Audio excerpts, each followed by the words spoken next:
It's true. I know. One of us is an adult of the group.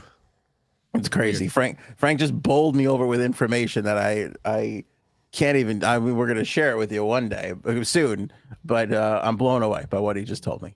Blown away. Blown away, Jerry. Blown. Here's another big one too for you, Frankie C. Epstein blackmailed Bill Gates. Massive story today. Huge report. We'll get into all the details and the specifics. It's huge. Huge. Speaking of which, the man who gave us huge, besides the original man, Alec Baldwin, flying off the handle at a party. We'll talk about that. At like a party, not at a political party. Not at a political party. Jeff Bezos is engaged. No. Idiot. What idiot? There's a new loaded Uber. Is it better than a loaded baked potato? Nothing's better than a loaded baked potato. All right. Marjorie Taylor Greene's boyfriend dressed in drag once. Speaking of which, there's a Bud Light update. And we're going to talk about our pal Byron, who's we're following his dating life now. He's our own little... we're going to get this guy married one day. I think so. I think we can, if anybody... I mean, we should be lucky enough that we got married. We pulled it off. We could help this guy out.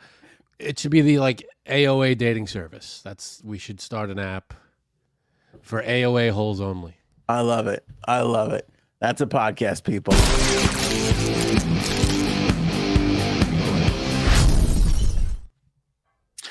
All right, Frankie C. Of course, we'll start with the big major news of the day here. Jeffrey Epstein blackmailed Bill Gates. Massive story.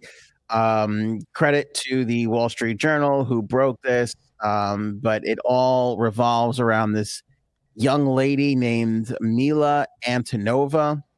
And it is, you would think it would be like a modeling thing or like an acting thing. It's a bridge thing. You know, Bridge, the game? The game Bridge, not like the Bridges Bridge. No. Not like Bridges of Madison County. No, not like Bridges of Madison County. Okay. Because you expect these creepers to be rolling around in these like weird rings, and then all of a sudden it's like, oh, they're wrapped up in a bridge scandal, and you're like, what? I feel like if you were to give me 1,000 guesses on a scandalous thing someone's caught up in, Bridge wouldn't even make the list. Exactly, 100%. Bridge is the least scandalous thing I could think of. Yeah, agreed. But supposedly Bill Gates had an affair with this Russian bridge player. This is what the Wall Street Journal is saying. And sources familiar with the matter are saying that Epstein found out about Bill Gates's affair with Mila Antonova, threatened Gates into reimbursing him for tuition costs that Epstein had initially covered for Antonova to attend a software coding school. Epstein's threats to Gates came in the form of an email that he sent in 2017 after he failed to convince Gates to join a multi-billion-dollar charity fund he attempted to set up, according to sources. Gates met Antonova in 2010 when she was in her 20s, so legal, but still creepy. Creepy, but yeah, you're right. And went on to play bridge with her. In a 2010 YouTube video, Antonova recounted a tournament that she played with Gates, saying, "I didn't beat him, but I tried to kick him with my leg." According to documents that were reviewed by the Journal, Antonova wanted to establish an online bridge tutorial business and was attempting to secure the funds for that through Boris Nikolic. What funds do you need for that? No, like you need the bridge. Was that a card game or is that like a different thing? It's cards, right? It's a card game. Yeah. So you need a deck of cards. Yeah. And a phone, a cell phone. $16. Right? There's your online bridge tutorial. Yeah. I don't know what kind of funding you need to secure. I don't know, but she was trying to get it. Boris Nikolic is a close Gates advisor. Antonova was introduced to Epstein to help her raise the funds for her initiative, which sought to promote bridge by creating quality tutorials for beginners and advanced players. So, you need a camera. You need quality. Right. You need a camera, so 200 ring light. You throw in another $50 or whatever it is. Yeah, but you know what's funny? I mean, we're making jokes, but this is 2010. That shit was like that's true. Was there even YouTube? There was YouTube. Yeah, there was YouTube. All right, so it was in its very infancy kind of a state. And she was like a professional. So her whole identity was she was a professional bridge player. That's what she's known as. I mean, I guess so. The same way we're known as professional podcasters. I mean, a lot of technicality wrapped up in that. Yeah, there's so many. I mean, like, can you legally call us podcasters? I mean, if you get paid to play one bridge game, are you a professional? I mean, I guess a lot of people would say yes. See, as soon as I sold one piece of art, I called myself an artist. That counts. So that counts. I Yeah. guess. If you get paid for your talent, your skill, I guess you could technically call yourself a professional, whatever that is. Yeah, but I've seen we can't put any pictures up, but anybody can Google Mila Antonova, and she's she looks like an underage girl. Okay. Like in this video, she looks like she's like twin, like twig thin, and That's gross. Yeah. Anyway, so Antonova and Nikolak met Epstein in his townhouse in November of 2013.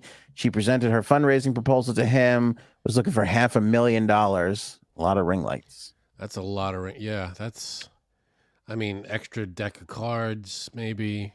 Mm-hmm. So Epstein doesn't go for it, doesn't invest, but Antonova went to stay at an apartment, at that apartment, I should say, a year later, an apartment that Epstein provided her a year later. She said that she didn't interact with anyone or Epstein while she was there.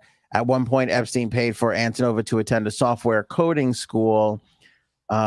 She told the Journal Epstein agreed to pay, and he paid directly to the school.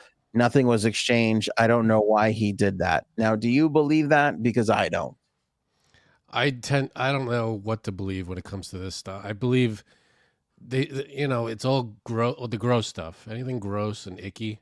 Yeah. It's like, yeah, sounds like they're gross enough to do that. I mean, I feel, again, not like I don't want to believe her, but I don't know if you just go and stay in somebody's apartment and then you get tuition for a coding school paid for without having to give anything in return. However, having said that, I could see it from his standpoint. If he's just thinking, if I do this, What's the quid pro quo here? Yeah, what's the... I think it's to nail Gates, because I guess if he's trying to get information on Gates or trying to get her in debt to him, and then he goes, well, what did you do with Gates? Did you have it? Whatever it was, because I think he's trying to get Gates, because I think that was his game, right? I mean, that's what a lot of people... From the beginning, Epstein was like, hook up with Gates and then I could blackmail him. I think he did a lot of, that's a lot, big, huge theory. That's what Joe Rogan thinks, and a lot of people think that he was just out to get info and money. And I mean, you can't put anything, I mean, it's Epstein, so whatever it is, there's no rung low enough that he wouldn't sink to, I'm sure. Right. Well, like when you think about like the Victoria's Secret guy, I always forget his name, but how this Victoria's Secret guy just started giving money over to Epstein, and it was like, well, I mean, if he supplied you with kids and then he's got that on you, now you're going to give over whatever you can to keep your name out of everything. Man. And then it just starts to tumble from there, Yeah. I mean, if you think about, let's forget reality for a second, but if you think about writing this as like a movie or a series, like you can have this guy literally start as just a Wall Street kind of con artist, right? Yeah, with a few $100,000 in his pocket, maybe. Gets a little lucky here or there, figures out that this old man likes young kids, gets him one, gets him two. Now all of a sudden he's got millions. He could just sneak his way into the blackmail business. He could. That's how he gets his millions and then billions. Wexler, bless your heart, Paul. Thank you. And then and then from there, now all of a sudden you start popping up on government radars. And what if a government just pulls him in and says, hey, get us some info on this guy, and whatever. I don't want to know how you're doing it. Just do it. Then he starts doing it, because I mean, that's you just kind of get the feeling that like it's not all like, oh, he was just one thing. Like once you get mixed up in that world, yeah, I'm sure he had, because he had his hand in so many different, like he was a consultant on a lot of things, right? So God knows what that means, and what businesses he was tied up in. You don't make billions without. I mean, especially that kind of guy having your business and a few different things. So yeah, you're right. It's weird. He's got so many different things going on. You're right.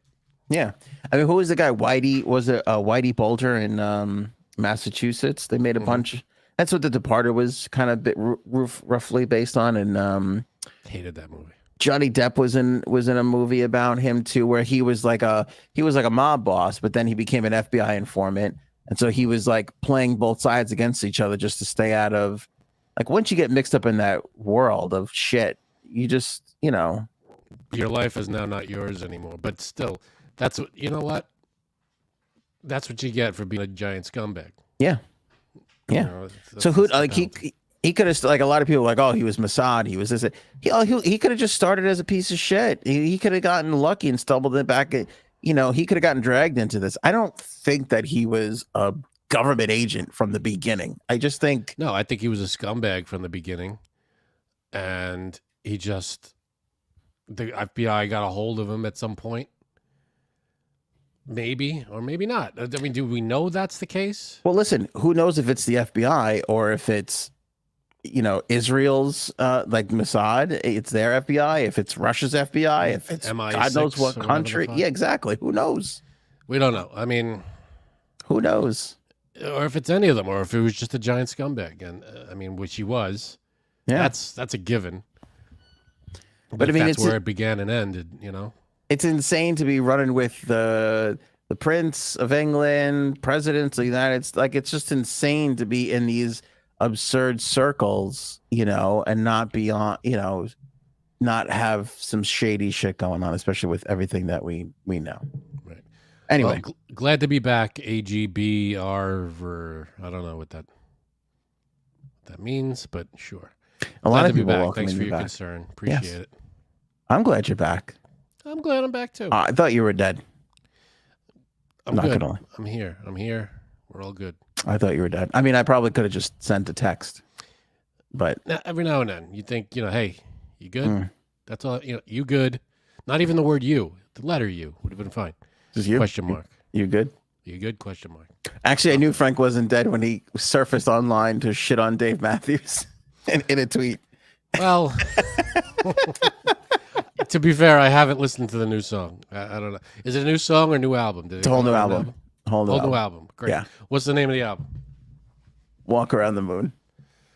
I don't want to tell you. I don't like saying anything to you. Walk Around the Moon. Yeah. It's nice. I'll tell you what. All right, really quickly on this. It's a COVID album. So's 72 seasons. Yeah, but is there a lot of themes of like mortality and from Metallica? Is there any talks of death? Yeah, I guess it's a metal album. Every song is about death. Yeah, I guess so. It's not the happiest album. This album, but it's really good. I'm impressed with it. Cool. No, I'm sure it's glorious.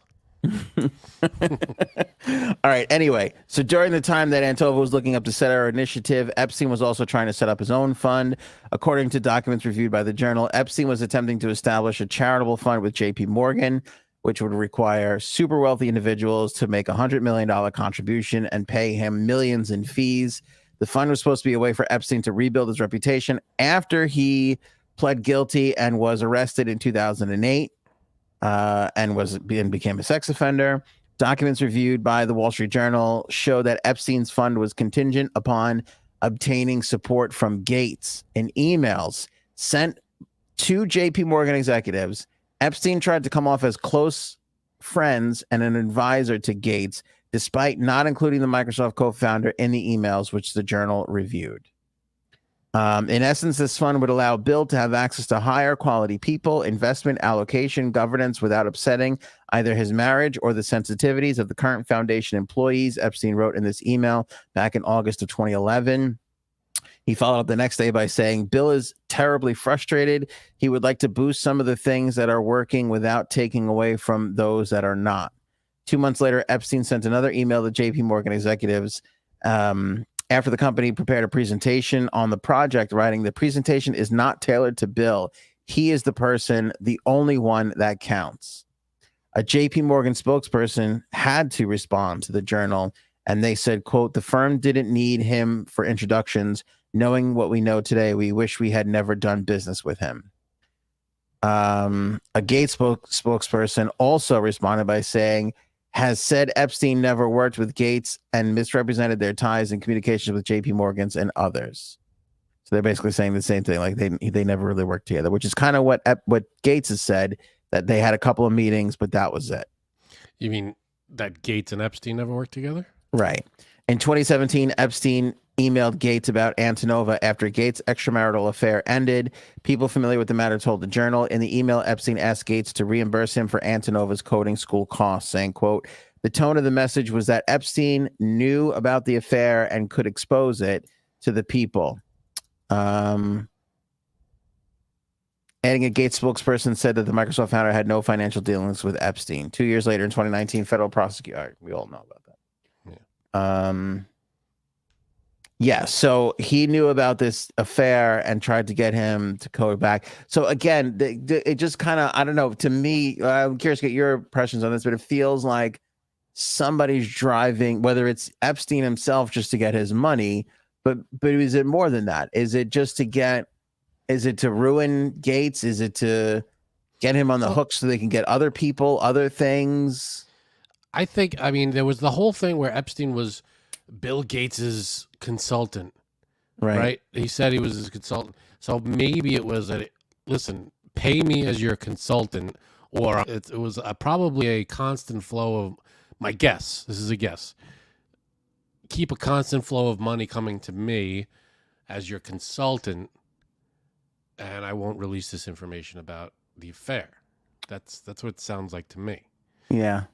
I mean, because to be honest, I mean, I feel like Bill Gates, if all Epstein was looking for was to pay for this woman's college, like, I feel like that's a drop, and that's like pennies. Yeah, I don't think it was. I think that's just the only, like, because we have that in an email. That's the only tangible thing they've got. Yeah.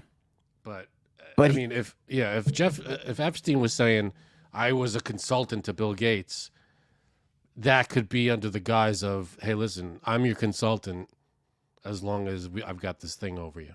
Right. Exactly. But again, it doesn't explain why. And that's the thing with most of the articles that are coming out today. Even the Wall Street Journal article kind of falls short of this. Like, it doesn't explain why Gates was there at his house one day and then stayed far longer than he cared to admit later on. Yeah. What initialized their coming together? Yeah, that's true. They couldn't have been their interest of bridge. I don't think it was their interest of bridge. I can't imagine that's what brought them all together. No, I don't think so. So I don't know. Where did they meet? They met at. That's the thing. Can we trace back their first interaction between Gates and Epstein? Yeah, I'm sure we've talked about it. I can't remember where. And if I had to guess, it's probably New York at some gala fundraiser bullshit. Thing. Yeah. Right. Yeah. Who the hell knows though? It's such an entanglement. You can't. It's so hard to unravel. I'm sure.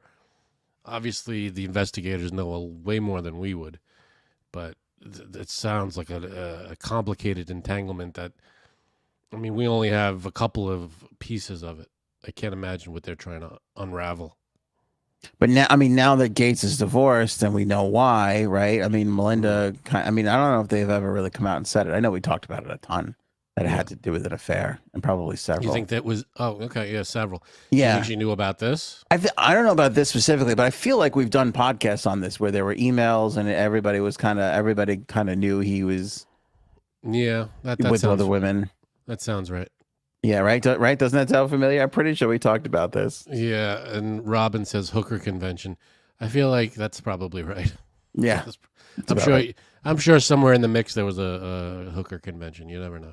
And that's the thing with I'm sorry, but if you're that type of a person, I mean, you can't be hanging around somebody like Jeffrey Epstein and people not assume the worst of you.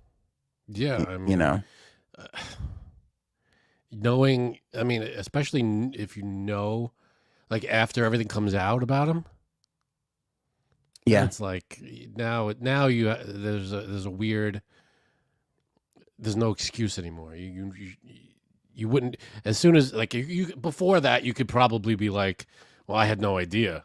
But after everything comes out, it's like, well, now you kind of have no excuse anymore. And think about every Wall Street like asshole you know about. It's perfect timing. Jay Sabs knows a lot of Wall Street assholes. Let's bring her into this mix. Jay Yeah, Sabs. I'm one of them. Thanks. Think about all Not anymore. the asshole Wall Street people you know. Ugh. Like not one of them would even knowing that this guy was arrested for being a sex trafficker and all this shit, not one of them would turn down the opportunity to make a couple of quick million off of some weirdo, high, bizarre yielding investment. Like if this guy comes to you and goes, I'm putting together a fund where everybody's putting in 100 million, can you put together a proposal for me? I don't know one Wall Street asshole that wouldn't be like, yeah, sure, we'll email you something. Right. Oh yeah, definitely. Right. Because Like what's the protocol? Like, do they have, how much homework do they have to do on a client before they get into business with them? So I know somebody who's kind of in this arena, and I know they have to do background checks. Like they have to make sure, because it's easy when you're moving that quantity of money to be doing it for a not so great reason. It's probably something. Yeah, there could be a nefarious thing going on. Could be anything. Could be trafficking. Could be weapons. Could be a ton of different things if you're moving around that much money. Drugs, so these, who the hell knows? They got to do their due diligence with some of this stuff. Right. No, that's. I'm sure. I feel like there should be like every Wall Street whatever firm should have its own vetting department on new clients or whatever. Is that the case? Do you know, Jay Sabs? Like, hey, there's this new client we're thinking of doing business with. Can I'll send you their info. Can you do a whole check through? Oh, they don't care. They don't care. No, they just want the money. That's it. They don't care. Okay. They do It's have a true. department. That's what Jay Sab's department was. So she was too busy stealing salads back then. Salad department. Yeah. Gotta get that green. No, that was salads was way before. Oh, that was. Yeah, come on. Oh, that was your small time game. Oh, now I'm thinking about all the good times I had on Wall Street. Some good times. I miss it. Like, Ooh, I can't say them on here. Any that don't involve cocaine. Right. All right. and stolen salads. Oh my God! There's so it just all came at me at once. That's what she said. God. That was the story. I wasn't. I wish I wasn't even on Wall Street that long. It was about 3 years only. No, 4 years. 4 years. That's a long time to be on Wall Street. That every day for 4 years. That's enough. That's a good job. That's a long time. Yeah. I think I did a year, and it wasn't even Wall Street, but it was the financial sector in Garden City, Long Island, and that was debaucherous enough for me for a year. Yeah, no. That's funny. And the stories that some of those guys told, because the guys that I worked for all like went through the 80s and 90s Wolf of Wall Street times and shit like that. The cocaine fueled Wall Street. Yeah. Ah, good times. I remember those times. It's a lot of coke. A lot of coke. Yeah. I remember we were in the cafeteria once, and somebody spilled the sugar, and somebody came running over with a straw. We're like, Can't let that go to waste. They were like, No, you can't. It's too much of a risk to if that's you know what. If that's sugar, I got to take the risk because the rewards are just too great. I can't. Like Jimmy, we just knocked over the sugar. I think True. that's exactly what Jimmy said. Can't take the risk. I Right. can't take the risk. What if it wasn't? The one time I don't snort it, it's gonna be coke. Exactly. Right. It's like PTSD. They just snap right into it. Right? Know what I'm saying? I hear you. All right. The best part of that job has to be the cafeteria, though. If you work at a place with a cafeteria, I feel like that's pretty good, right? I mean, Oh no. Different food it was a different food every day, or Just think about a hospital cafeteria and how disgusting the food is there. All right. So that job had a cafeteria, and it was not that great. But when I was at CBS FM, we were in Times Square, and we had the MTV cafeteria, And that food was fucking great. Oh, I'm sure it See, was. that's what I'm talking about. Yeah. I understand they have to make a ton of food, so it's like mass quantities. They're trying to produce a lot of food, so maybe the quality will slide a little bit in terms A of little bit. But like, if I know not everybody, it's hard because not a lot of people have the choice to go like outside. If the cafeteria is the only thing they got, then I'm sure the quality will slip. See, but that's depressing when a cafeteria doesn't have good food. I wouldn't like that. I wouldn't like that because then you would I think people would feel guilty if they went out for lunch. You know what I mean? Like, then it's almost like you're forcing people to stay in while they eat lunch. But if the cafeteria is crap, It's I not would gonna go. be good. Go out. You go out for lunch. That'll learn them real quick.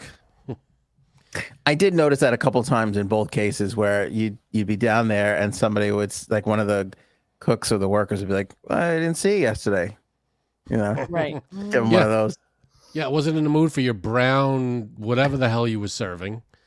Yeah. No, I picture like a prison. You ever see Orange is the New Black? Like, I picture that kind of cafeteria. Mm-hmm. Oh, that food was disgusting. Like just rotted whatever, and they're just scraping the rotted part off and just, See, the one that I worked at, where the financial institution one, it was in the basement. So it was already like dark and dingy and dreary. Got some mold going on. Yeah. The things that are stored are probably getting moldy a little quicker than they should. Yeah. You got to give people windows if you expect them to do a good job with anything. I mean, basements shouldn't be used for anything but storage. Yeah, I agree. If you want people working, throw a window in there. Yeah. Throw a fucking window. Any place where someone's working, there should be a window. Yeah. The MTV one, though, it was literally like they had an outdoor seating area, and the view of like the Times Square ball was like right there. It was fucking crazy. And you knew it was good food too, because not only did some of like the on-air people at MTV go eat there, but the fucking executives were eating. Like the pricks that should be getting lunch delivered to their desk. Yeah, they would fucking go down there and eat. That's how good the food was. Any celebrities like that would do one of any of the shows go down there, or they're probably in and out so fast they don't stop there. Kind of in and out fast, yeah. But a lot of the guys, like all the MTV guys you could name, Kurt Loder, yes. I can't picture like, I don't know, like Bon Jovi online with a tray. No, just sliding. No, yeah, that's funny, but no. Grabs a little roll with the tongs. Who was the other guy? Grabs a roll with the tongs. Like John, you gotta, carbs, buddy. Sway was a big cafeteria guy. I dig a good cafeteria. If you get to find a good one, yeah, you get. I'm in. So, yeah, you got a few options. Yeah, they could be good. Okay, they could be good. Hit or miss. All right. Speaking of hit or miss, the Alec Baldwin, he's at the Penn America Spring Literary Gala. Sounds important. Yeah, get used to that, Frank. Penn Literary Gala, my friend. The Penn Literary Gala. He's there last week. A woman who was working the event claims that Alec Baldwin screamed at her and called her a peasant as she walked away. The alleged incident began because he was blocking the server's path as dinner was starting to be served. So the young lady says, I'm a sweep leader, which means I basically tell the waiters when to put down the plates, and we have to do it all in a certain order. She explained this at page 6. I was going to feed the head of the table, but that's who he was talking to. So I go up to him and I say, I'm sorry, sir, but we're going to have servers walk through the tables here in a minute. She said that Baldwin wanted to schmooze with this particular person. She said, but me and my servers have a job to do. She says the comment set the hot-headed actor off. She claims Baldwin patronizingly asks, so when is it a good time to talk to my friends? The server shares that she did not expect that kind of a reaction and claims that he was very clearly agitated and even added, do I have to explain it to you? Not wanting to exacerbate the situation, she said she replied that he didn't need to explain it. Well, then step aside, he said. Afterwards, many of my coworkers came up to me and said, "Do you know what he said while you were walking away? I didn't catch it because I was forced to. I was focused on my work, but apparently he was calling me a peasant." She claims. Good Lord, come on, man. That's frustrating. It's like, dude, we know, just anger management. You gotta step up. Maybe go twice a week. You got. It's not working. Whatever you're doing, got up it a little bit. Up right? it, yeah. Keep going. You think he might be bipolar? I mean, I think he might be Irish Catholic from New York. If I could be totally honest. Yeah, I mean, bipolar. He's sticking to one pole, the pissed off jerk pole. I mean, I don't know. Have you seen? It's rare to see him in a good mood. Any stories you see, it's hard to catch him. Like, oh, Alec Baldwin said helped a lady cross the street today. It's hard to catch him on good days. Every time I hear a story about him, it's he yelled at someone, he pushed a cameraman, he did this. It's always he's pissed off at someone.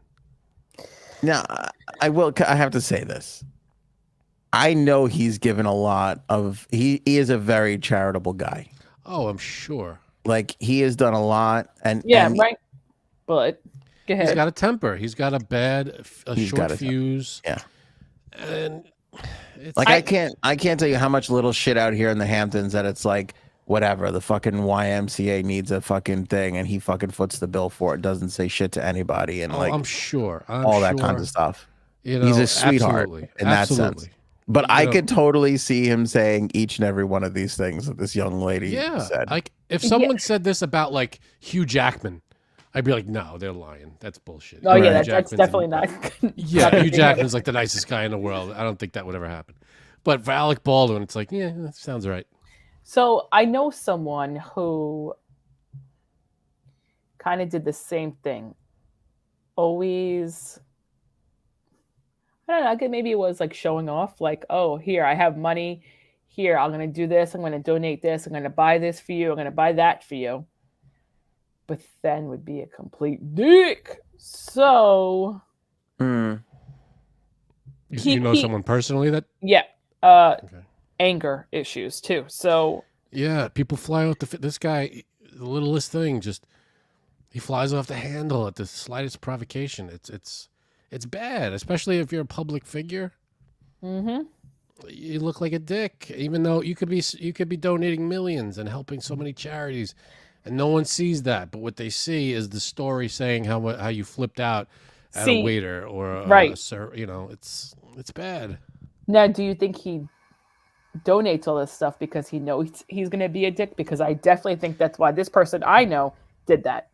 I know the kind of people you're talking about. I don't think that's him per se.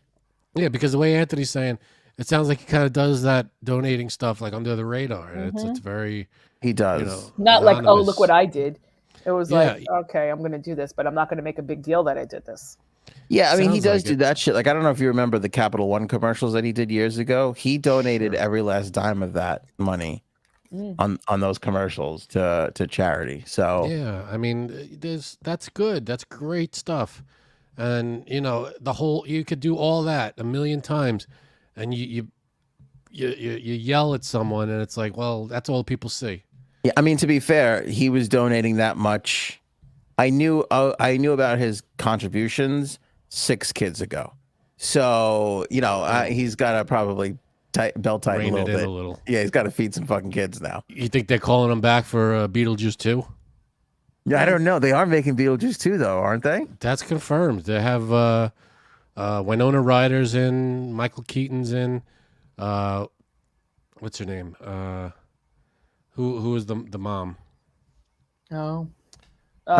Kevin's mom from Home Alone. Catherine O'Hara. Catherine O'Hara's in, and Jenna Ortega is signed on to be in it.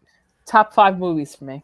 Is Gina Davis and him going to be in it too, or you don't know yet? Not confirmed yet. Not confirmed. I don't know. We don't know. Interesting. So that would be great if they can get both of them in there. That'd be awesome. That was one of the movies that he's got Clark Kent syndrome in there because he's wearing glasses and is way thinner and younger, and he's almost unrecognizable to what he is. Agreed. No, he looks like 2 different people. Right? It's a complete 180. I don't know where, like, I don't know if we could spot the transition, like how because he changed into a completely different person along the way. Completely different person. Yeah. I saw Keaton talking about Beetlejuice the other day in a TikTok. It was like an old interview clip, and he was saying how, who's the guy, the weirdo, the director?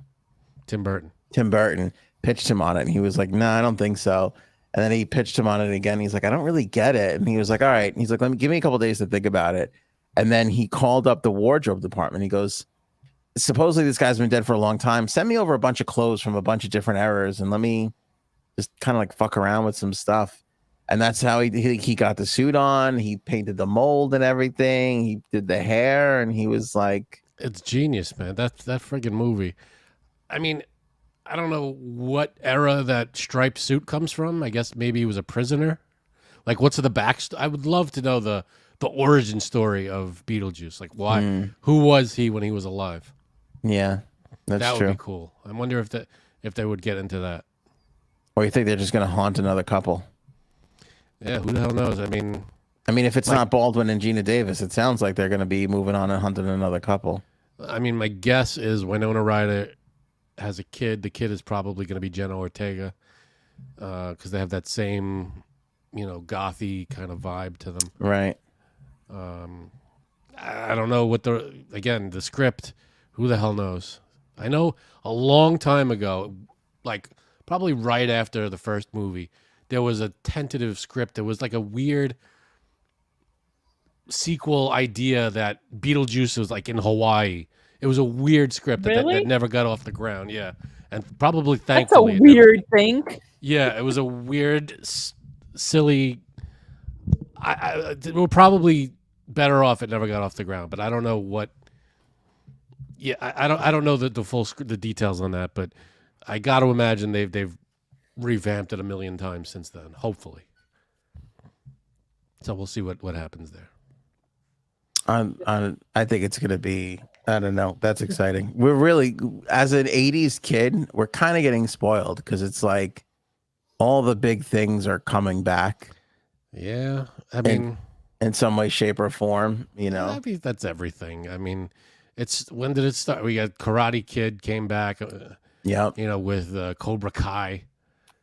That was a big return. They brought all the major players back there, except obviously for boring. Oh, you suck. I know. I could not get into it. Husband liked it.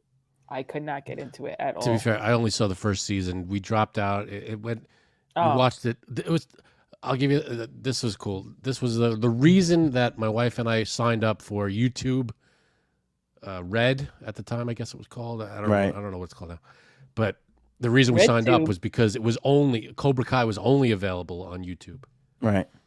So we signed up for it, and we stuck with it. Worked. We stuck with YouTube Red, but then it moved to like Netflix or whatever it was. And then it became huge after it moved to Netflix. Yeah, we only saw the first season, and we haven't seen any of it since. But my brother's watched the whole thing, and he says it's great. Same with Comedians in Cars Getting Coffee. It was on Crackle first. Remember? Crackle. And, like, nobody watched it, and then they put it Crackle's, it's still a thing. It's there. I don't know how. I don't know. Every now and then you get a random movie that comes to the top of your head. You're like, where the hell is that? You do a search. It's like, Crackle? All right. I guess I'll watch it on Crackle today. You want to have a weird night, take a gummy, and then go to Crackle or Sniffle or one of them fucking B-rated services and go watch a shitty movie. Go all the way down to the bottom. It's like, what the hell is this from the 70s? What? Yeah. Some weird shit. Some creepy movies. Speaking of weird shit, Jeff Bezos got engaged today. How fucking stupid is this guy? Why? What do you mean? Well, there's going to be a prenup. I mean, he already gave away, he's the richest guy in the world, gives away half his money to his ex-wife. Then he latches on to this girl who's like, I mean, you can't put her near heat because she'll melt. Bless her heart. I'm sure she's a sweetheart, but she's plastic. Oh, boy. And he gets fucking married to her again. Like, I saw an interview. He was like, oh, I'd like to give away all my money to charity. Like, a fucking ex-wife is not a charity. Somebody needs to tell this guy. That's not a formidable charity. I love how it's like, oh, I'd love to give all my money. Okay. If I was doing that interview, I'd be like, all right, which charity? Let's write the check right now. Oh, in the interview, he goes, it's hard. He goes, it was hard to build Amazon, and it's hard to find, like, I'm like, what? No, it's not. There's a million charities that all do great stuff. St. Jude's. There you go. Kids with cancer. Done. Write the check now. What's the problem? It's hard. No, just you can give every charity $1 billion, and in like $1 billion a day. And in like, I don't know, what would you say for him? Well, what is he at? 240 or 250 billion? Yeah. Give him weekend. I'll give him a 4-day work week, and he'll get a year. He'll be good. Well, he's probably makes as much as, I don't know what he makes a day, but probably.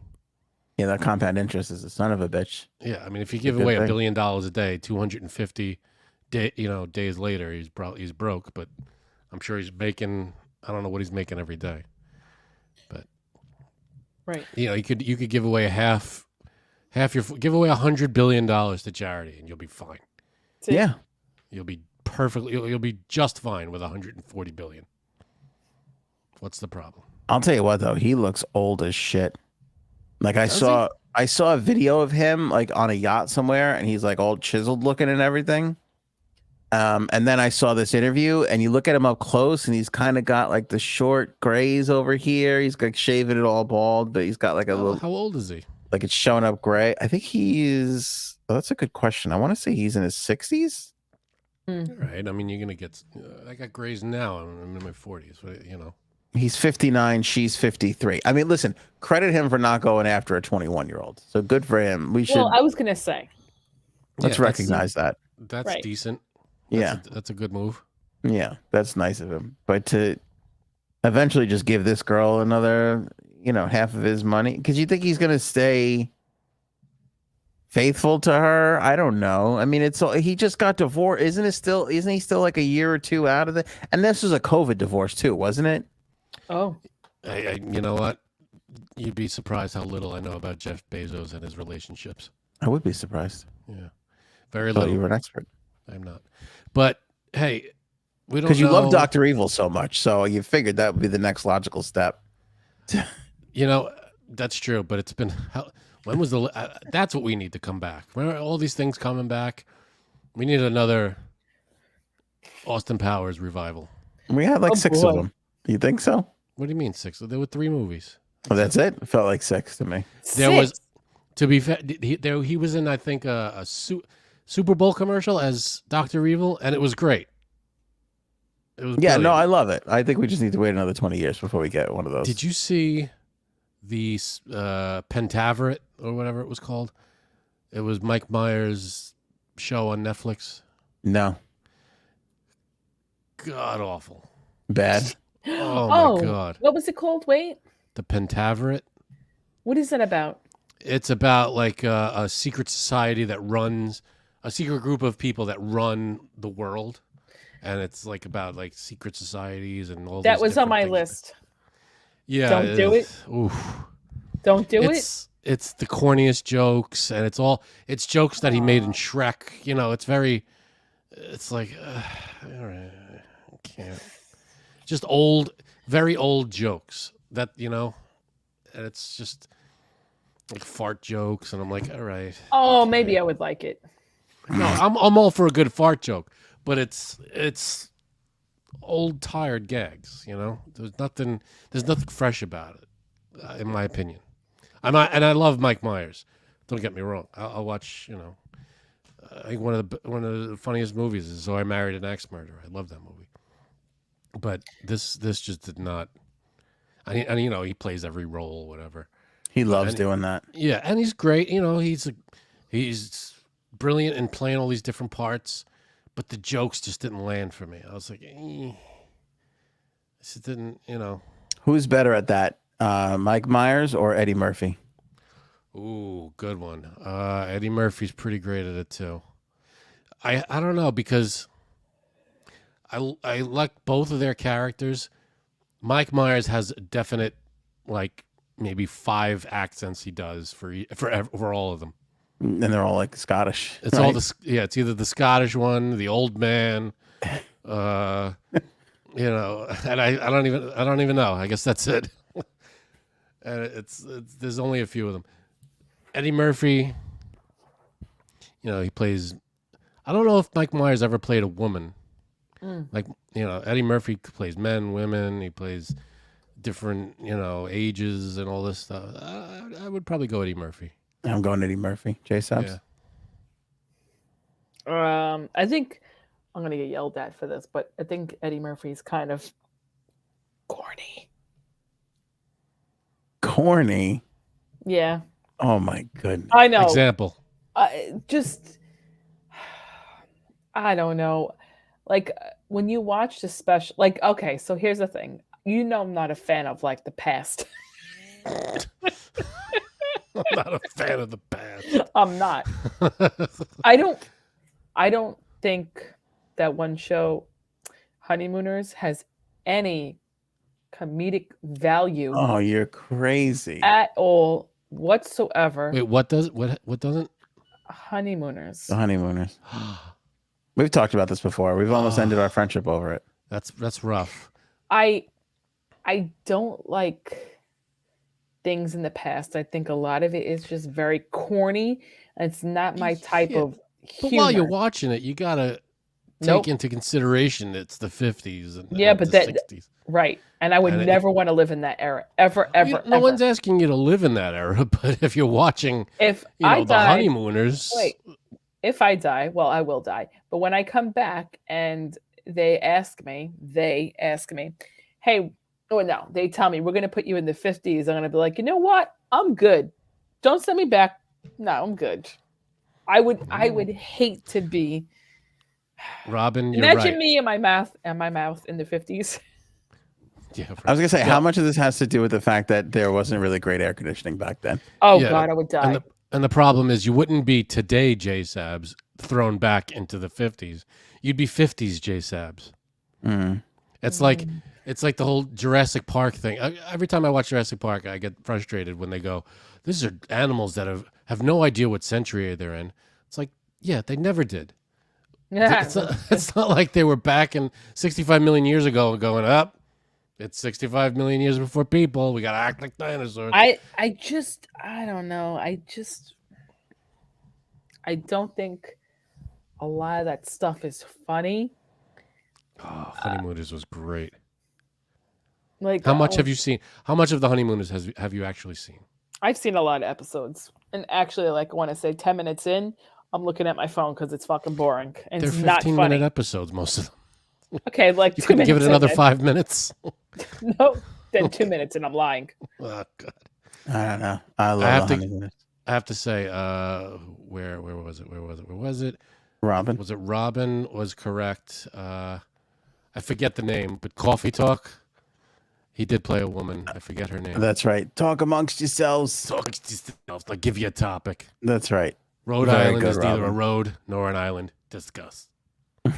But he's one of those guys that was way better on SNL than he was post movie career. That's true. I mean, for as great as Eddie Murphy was on both, I think his movie career is better than his Saturday Night Live career. Yeah, totally. Eddie Murphy's movie career better than Saturday Night Live. And that's not counting the one. What's the one where they all dress up as fat people? I don't care for that. Clumps. The Clumps. Yeah. Or Nutty Professor. Nutty Professor. I think they're related. Yeah, you're right. Nutty Professor. The Clumps was some sequel or something. Although there is the funniest line I've ever laughed at in my entire life, and I will never forget it. And I shan't repeat it because it has a racial slur in it. But he says something to the piano player in Nutty Professor just as like a throwaway line. And it caught me so fucking funny. It has to do with a racial slur and the term Liberace. And I'll just leave it at that. But it's fucking made it. I could not stop laughing. I think we were watching it like here at the house. And I was with a bunch of people, like family, and they had to pause it because I was cackling so much. Nobody could hear the fucking movie. It just caught me so fucking funny. It comes out good. Eddie Murphy, Beverly Hills Cop. I love Beverly Hills Cop. It's probably one of the best movies of the 80s. Yes. You put Beverly Hills Cop up there with Back to the Future, Karate Kid, The Goonies, all of them. Agreed. It's a great 80s movie. Agreed. All right, what is? Let's Beverly Hills Cop. Beverly Hills Cop. Let's stop blowing Eddie Murphy. Okay. There's a new Uber apparently coming to town called Black Wolf. Sounds scary. Yes, it is a ride-sharing app where the drivers are armed with guns. God. Well, No in good? their defense, a lot of them have said that they felt. And is this in response to an article that I read about how they feel very unsafe? Who, Uber drivers? Yep. You know what's funny about that? I was just in Chicago, and Oh, excuse me, Mr. Daddy Warbucks. world traveler, making business deals and such. But so I'm heading back to the airport, and I'm getting an Uber, and this young lady says to me, like, "Oh, I hate taking Ubers because no matter what, I always get a creepy driver, and I always feel super unsafe." And I didn't say anything to her because I totally understand. I'm like, I get it, because I'm a big man, and I always get creepy Uber drivers, and I feel relatively unsafe. So you're big. A man is questionable. So I go, I understand. But I thought about that article that you were talking about, Jay Sabs, and I'm like, the funny thing is they kind of feel the same fucking way most About of us, the time. right? Exactly. Yeah. Well, it's so crazy though. Like, there's such a weird. There's two sides to this, and it has to do with guns every time. And the two sides is, one side I feel obviously very different about than the other. One side is there are crazy people out there, and if I'm an Uber driver, I want to feel safe, and so I'll take a gun. All right, but what if the crazy person is the Uber driver and now he has a gun? It's like people are crazy. They have guns. So here's the solution: just give them more guns. Put more guns out there. It's like, no, stop. My argument with guns is here's my argument with guns. There are kids playing in a playground. One of them has a stick. He goes around and he's hitting all the kids, and he's being a jerk, and he's hitting the kids, and he's hurting everyone. Do you A, give every kid on the playground a stick? Yes. Or do you B, take the kid's stick away? What if the kid beats you with the stick before you can take it away? Boom! All right. Well, It would have to be your bull, Frank. Okay. Well, that's all kids should have sticks, says Robin. But like, it's you see what I mean? Like, the answer can't be just everybody gets a stick, and then we just beat each other until there's no one left. Like, it doesn't make any sense to me. If there's a problem, it doesn't add up that the solution could be give more weapons out. How could that be the solution? I like to say, if there was a problem, I'll solve it. Well, if you check out my hook and my DJ, let the will solve DJ. it. So It's good. Go. You guys are great. Come on. I feel like that was a real genuine podcast moment right there. Okay. Clip it. Clip it. Yeah, I don't know. You know what's weird though? I'm with you when people are like, "Oh, like arm the school teachers and shit like that." I'm like, whatever. That's kind of stupid. Yeah, but there Robin is was something. kidding. There is something interesting about hiring somebody for security and a ride. Because you can hire a security guard. Like, if you feel the need to, you could be like, "Hey, I'm going to hire somebody with a gun to just walk by me." And I get that. And presumably the security guard would have to be well trained and know what they're doing and not be irresponsible and have a background check and be a person that is trustworthy to own a gun and carry a gun. It's not just going to be some guy with a gun. If you're hiring security, that person should be well vetted and have a license and go through a rigorous training process. See, if we're going to give somebody a gun, I'd want them to be driving around New York City for 14 hours and exhausted. That's exactly who I think needs a fire weapon. That makes sense. And you put it that way. By the way, the app was created by somebody who used to work for Marjorie Taylor Greene. Okay. Kerry King Brown. So not only shares the same gun values, but also puts enough emphasis on having 3 names. So Kerry King Brown and Marjorie Taylor Greene. Now, can you bring your gun on this Uber ride? Oh, that's a good question. I don't know. Yeah, I mean, as long as I feel like it's the Wild West. It would just everybody had a gun on their hip and just walking around, and you could just be, Well, don't you feel that way a little bit in general? Not to sound like an old guy here, but when we were growing up, everybody lived 3 hours away from a casino. Now it feels like everybody lives 15 minutes away from a casino. Okay. You couldn't smoke weed. That was the worst thing in the world. That was the gateway drug. Now all of a sudden everybody's got weed gummies and all this other shit. Like, everybody. it kind of feels like the world is really changing a lot. And I don't think that anything is getting particularly worse, in a sense of like, weed actually wasn't that bad for everybody. And, there are things that are getting worse. I mean, there are things that are getting better. But you can't say there's nothing that's getting worse. There's some stuff that's getting worse. Gun violence, global warming. My colon health. If you believe in that. Here we go. Here we go. I just said that to annoy you. I know. So this is an app that started in Atlanta. It got over 80,000 downloads already in the Atlanta area. And now Kerry King Brown wants to take it to New York. Problem is, as most of you guys know, New York has very strict gun laws. That's true. So they can't do it here. Very hard to take a gun into New York City. But they are trying to work their way in. I don't know. Kerry says this is embarrassing to read. Kerry says that he's looking to enter the New York City market with help from a connection. A detective in the NYPD who has his own security company provides training for drivers. So I don't know. Hey, I know a guy. I don't know if that's going to fucking play when you're trying to bring in a fucking massive app, especially when you already have Uber and Lyft, who could care less about the whole gun part of it. They don't want to split their money, their market share with anybody. Yeah, I mean, stop trying to get guns to be everywhere. Yeah. When the NRA doesn't even allow guns at their meetings. But you have to admit, the people that can afford something like this, that would want the security, sounds like a viable service to them. What do you mean? Meaning, like, if you, like, let's say you have a shit ton of money, and every time you go into New York, you hire a security company to be with you in your 3 days in New York. Right. Just for some safety, just whatever. And you have your own security guard, because obviously if you're going somewhere and you need to hire security, you probably have your own security guard. Right. Now, maybe instead of hiring that security company, you just take this service around and you have your own security guard, and now you're not, Well, this Uber driver is not your security guard. He's carrying a gun to protect himself. He's not your personal security guard. He's not going to get out of the car with you. He's protecting, presumably, from what I understand from this story, the Uber driver is protecting himself from potential hostile passengers. Right, but he's also, I mean, they're selling this app as, there's a lot more murder in cities, there's a lot more this, there's a lot more of that, and people need protection. Yeah, they're trying to backdoor that's what she said. Backdoor more guns into different.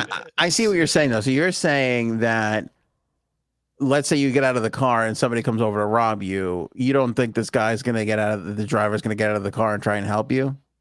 If someone sticks a gun through the back window in my face. No, not even that. You get out of the car.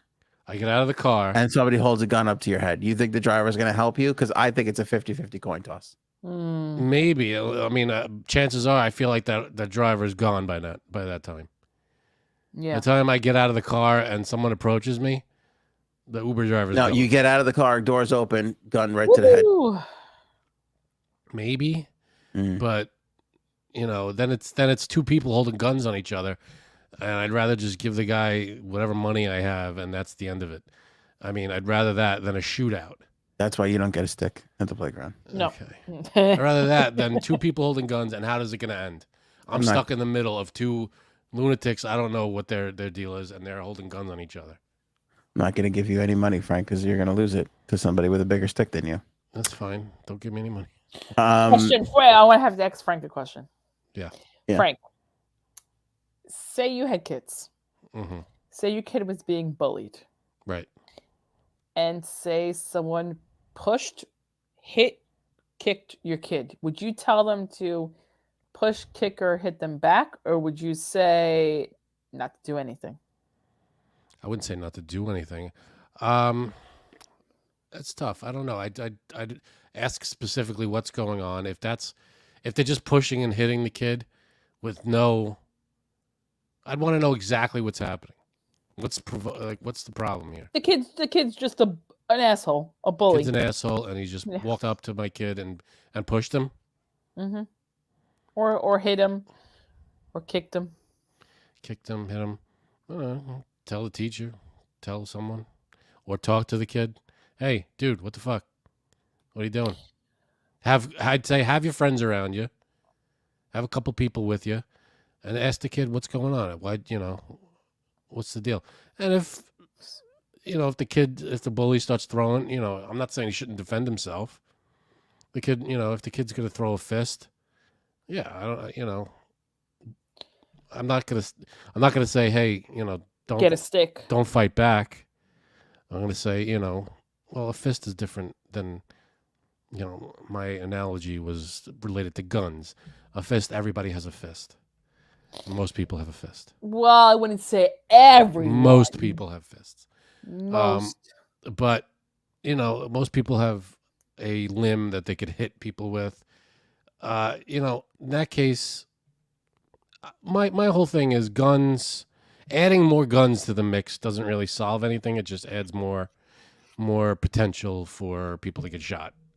Am I wrong there? That's true. Because if there's two people firing, say the cab driver gets into a car accident, I don't know, something with someone else, and they have a gun too, and they start, firing at each other, and you're caught in the mix. Yeah. Bye. Yeah, I mean, too. Potentially 2-3 people at least are going to get shot and killed. Maybe if one guy, obviously I'd rather there be no gun in the mix. Right. That would be the ideal scenario. But if there's one, well, that's why there's no guns in New York, because there's just too many people. Yeah. Forget responsible gun ownership or whatever. We decided a long time ago it's just too many fucking people. Yeah. To allow you could let this shit go on at dog and pony show cities like Atlanta and fucking Charlotte. Like, okay, you got fucking 4 tall buildings. You could have your little guns. But in New York, you can't fuck around with that. I'll never understand the logic into not wanting to at least register guns. Like you register your car, you register like when you go to vote. Sounds like you want to take away our guns.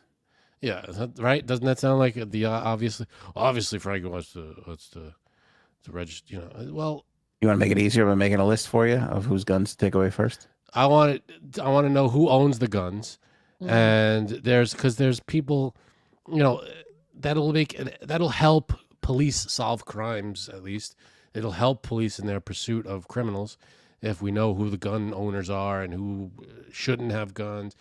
Background checks. Why wouldn't you, as a gun owner, why wouldn't you want I feel like as a gun owner, maybe I'm wrong here. Maybe I'm way off base, but I'll let you know. Wouldn't you assume that most gun owners wouldn't want to shoot a person? Like, wouldn't they want to avoid that as much as possible? I think you're looking for you think most gun owners want to avoid dickheads ruining it for them. That they want to avoid the confrontation that they would get involved in with guns. I get so I know people aren't going to register their guns, but at least if I have a gun and someone takes it from me, and uses it, at least we could track where it came from. We could solve that problem, and people will be held responsible. And there's a little bit more accountability. I know criminals aren't going to, register their guns, but we should make it harder for criminals to get guns. We shouldn't make it a free-for-all. There should be background checks where people have to go through a process. You have to take a test to get a license.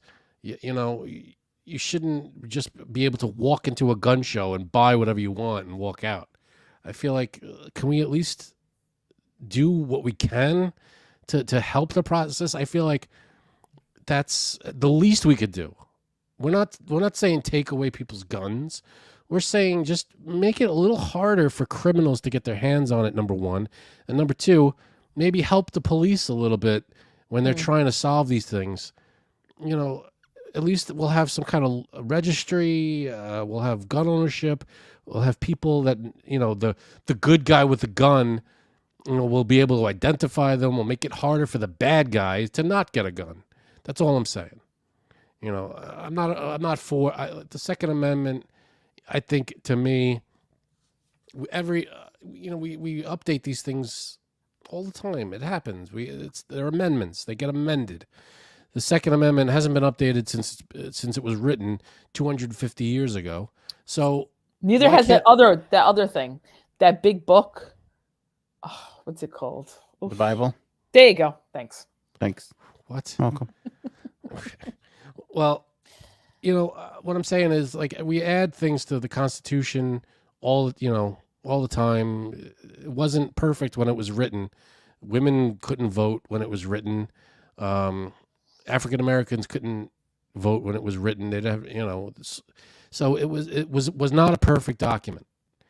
So why do we think that the Second Amendment is perfect the way it is? Can't you at least? Why is there no room for growth on that? I never understand that. Like, it's such a sacred amendment. Like, we can't touch it. Why? Just like the other big book.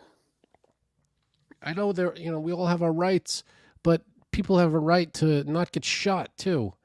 There's kids in schools that want to go to school and not have, be afraid. No kids want to go to school. Well, whatever. They have a right to go to school and be with their friends and hang out and not be afraid that someone's going to walk in and do whatever they're going to do. It's just, I feel like when we had the assault rifle ban back in the 90s, the gun deaths went down. It worked. And then it expired. Gun deaths went right back up. It's like, all right, obviously we saw a situation. We did something. Did it solve the problem completely? No, but it helped. You look at literally every other country in the world, and the gun deaths are nowhere near what we have. In Australia, there was a mass shooting, and then they passed gun laws, and that was like, I don't know, 30 years ago. There was a mass shooting. They passed some strict gun laws, and there was like nothing for decades. Maybe it was like 1 or 2. We have one or 2 or 3 a week. And it's like, it doesn't stop. It just doesn't fucking stop. And to do nothing but go up, it's the right as an American to have a gun. It's like, well, okay, you can have a gun, but do you need the fucking deadliest thing that's out there? Do you need that? Is that what's going to make you feel safe? Which gun are we going to give you that's going to make you feel safe? Are you that Are you that afraid? Are you sitting in your house going, I got to have every gun in the world or else I'm not going to feel safe? If that's, then you have a different problem, if that's what you're thinking. Yeah, I don't think we need an AR-15, but I'd like my Uber driver to have a gun. That'd be nice. Is that what you want? You want some random guy you never met just picking you up in a car with a gun? Again, who have just been driving for 14 hours. Yeah. What? What do you want? Would you rather would you rather him have a gun, or would you rather him drive with his cock out the whole entire ride? That's a great question, Janine. Actually, it's a pretty good question. Thank you. What time is it? Because I'm in the back seat. No, I don't have to see that. You know what's funny? I never felt like any danger in an Uber, and my mother is terrified of them. She thinks, like, oh, you're gonna get raped if you go on. I'm like, oh God, please! Like, I'm still gonna take Ubers for the rest of my life every day. No, I'm not scared. I've never been scared. I like to strike up a conversation with my Uber driver, of course. I like to make friends with him, right? I actually had a hysterical one going from the airport to the hotel, where this guy told me crazy stories. It was almost like taxi cab confessions. And it was funny because he told me he picked up these like 4 older, like 50-year-old women, maybe in their 60s. They were at I saw this video. I know, right? They were at a conference, and he picked them up, and I guess they were like, you know what? We like you. They said, can you drive us around tomorrow? So he said, okay. So he called out of his job, and they're like, "We're going to pay you $500 for the whole day." It's like, all right. Or This no, was on grannycam.com, right? no, Is that the one no, you're I'm talking sorry, not 500. Oh. He said 1,500. So like, okay. So he said that he took him out, and he said the oldest lady in his group said to him, "We want to see some penis. Can you take us to some place?" So he was like, okay. He's like, I didn't know. So he called up his friend, and they went to a male review, and they got so drunk there. He said that the only part of the trip that scared him was he had to take one out of the car and walk her into the hotel. She was falling all over. She was so drunk. And he told the hotel manager, "Can you please take me? Can you please come with us upstairs?" Because he goes, "Listen, I'm a black man and she's a white woman." He goes, "I ain't getting in no trouble," right?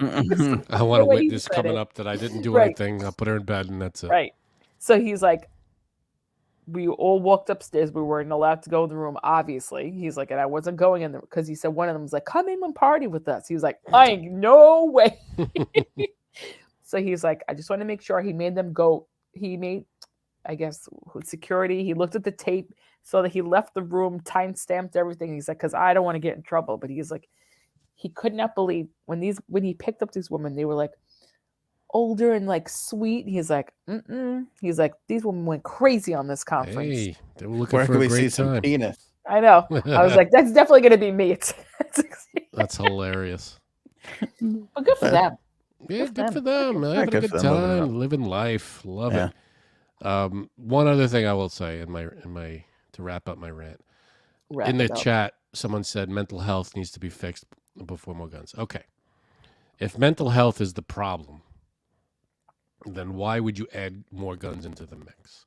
Like the Republicans, the right. Oh, here we go. Well, that's the argument. The right side. 1 hour, 11 minutes. The right always says guns aren't the issue, mental health is the issue. Fine. If that's your argument, then why wouldn't you want to regulate guns in a society where mental health is a problem? Well, I mean, I think everybody knows it's both, right? It's kind of both. Well, that's what I'm saying. So there's a side that wants to regulate guns because whether it's the guns or mental health, regulating guns will at least help. But if one side is saying it's just mental health, it's not. Why would you add more guns into a situation where mental health is a problem? I mean, it sounds like to me where we need a lot more regulation is in the old ladies taking advantage of Uber drivers. Were they taking advantage of the Uber driver? I don't know. It sounds like it was because you're definitely not supposed to be driving not on the clock. That's not a good thing. He better have gotten a 5-star rating. You know what's weird about Uber though? I mean, I get Janine's mom like being afraid of it because you're getting into some stranger's car, but they're recording everything. Like the great part about Uber or Lyft is they're recording everything. And so there's a trail to everything. Like back in the day. Is that true? Are they always recording? Always recording. So if I signed up for Lyft today or tomorrow, I have to have a camera in my... Yep. Does Lyft send me a camera or I have to provide it? Or what's the deal? I don't know. I'm assuming they provide it. And maybe you pay for it. I don't know because it's all... But everything is recorded. And it's linked to your credit card and your real name and their real name and everything. So it's not like the old days of getting in a black car or a cab, where you didn't know who the fuck was who. Right. At least now it doesn't stop bad things from happening, but at least, it curbs it a lot, I would say, because you don't want to, if you're being anonymous, you could do a lot more worse shit. If people know who you are, it's hard to get away with bad stuff. Right. Yeah. I guess. Yeah. And speaking of getting away with shit. Because mentally ill criminal doesn't buy legal guns. I get that. But if there are 1 million AR-15s out there and we know who owns all 1 million AR-15s, at least we'll keep track of them. We'll know where they are. It's not like there's, at least we'll have background checks on who's owning these AR-15s and who has them and who they're allowed to, Here's an idea I think that should be put out there. I don't know if anybody thought of. Why don't we ban the bullets? You could have all the guns you want. Here's an AR-15 for everybody, but no more bullets. The Constitution doesn't say anything about bullets. Can we do that? True. A gun's kind of useless without the bullets. Awkward Still silence. a gun. Yeah. Yeah, you could have an AR-15. I wouldn't take away your precious guns, but one bullet costs $10,000. Because they're all doing it for money, right? I mean, that's why the NRA, the people are funneling shit through the NRA like crazy. Of course. It's all for profit. You could look it up. It's all public knowledge on which lawmakers get donations from the NRA every year. And it's millions. Marjorie Taylor Greene does. Yeah. And she is dating a guy who used to dress in drag. That's ironic. Isn't that fun? That is fun. Used to? I hope she's being reminded of that every day. This has been Miss Drag Queens Are Killing Our Country. Her hubby, who is a reporter, not her hubby, her boyfriend, who's Whatever a reporter. he is. Yeah. By the way, that other one, who's the other one? She's going through a divorce. Lauren Boebert. Yeah, we haven't really been talking about it, but she's getting her comeuppance too. Comeuppance. Yeah. The Well, fuck? What the hell's a comeuppance? Like, It's you like get you what, get- what's coming That's what to I call my Friday nights with my husband. You get what's coming to you. You get your karma. yeah. Anyway, so she was dating. She is Where'd you dating. get that from? The Honeymooners? Go ahead. It's One of these days, Janine. What pow, is right in your it? comeuppance. Brian Glenn is her boyfriend, and he was a reporter, I guess, or an anchor at WFAA. And back in the day, he dressed up in drag for I guess for like a publicity stunt, news segment, whatever. But it's pretty hilarious because he's Mr. Christian, God loves everybody except drag queens kind of a guy. And he's out there like, acting like the drag queens are the worst thing in the world. And there's some footage of him fucking walking around dressed up as a woman. I think that every man should dress like a woman just once in their life. I feel like every man has dressed up like Yeah, a woman at definitely. some point. Like at some point you wound up with a wig or you wore high heels as a goof for like 10 minutes, at a party. Like every guy has done that. Absolutely. And loved it. Probably. Right? We Frank, wore- back me up here. We wore tights in a Please, play. Frank. Please, Frank. We were Peter Pan, but we wore tights. That is true. We did wear tights in a play, and supposedly my tights that we had like a Peter Pan, like, what would you call that? Dress? I don't even know. One of those that frilly kind of tunic, I guess it's called. I definitely dressed my brother up in women's clothing. My That clothing. we know. Yeah, that Well, you could tell. we could tell. Yeah. I can't imagine how you could tell. There's nothing wrong with that. A lot But- going on with him. Paul points out Rudy Giuliani. Yeah, Rudy Giuliani on Saturday Night Live He loved it too. dressed as a woman. Oh, that was so not attractive. I heard he went to the after party at SNL wearing that. Did he really? Really? And he had to change out of it to do another sketch. He's like, let me go back in. I'm going in and So he wearing got Oh this. into my it God. twice. And why not? All right. Why Nothing not? wrong with that. You dress so you want to dress. You want to do drag. Love it. Yeah. Go for it. It's all good, man. I just think it's kind of funny because everybody's throwing it up in her face, and now she's acting like liberals are crying, and it's like, not really though, because Right.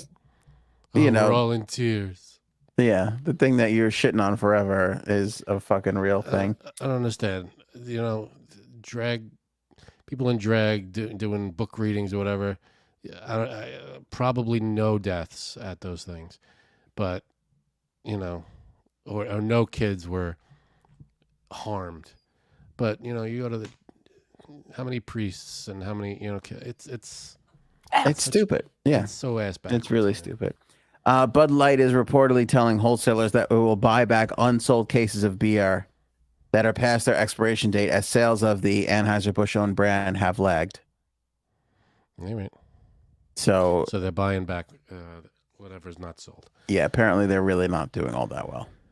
I think they're going to be fine in the long run. They're taking a hit, but it's a stupid hit. It doesn't make any sense. I mean, and then you got Ted Cruz wants to investigate Anheuser-Busch's marketing department or whatever it is, advertising. Yeah, exactly. That's the face it deserves.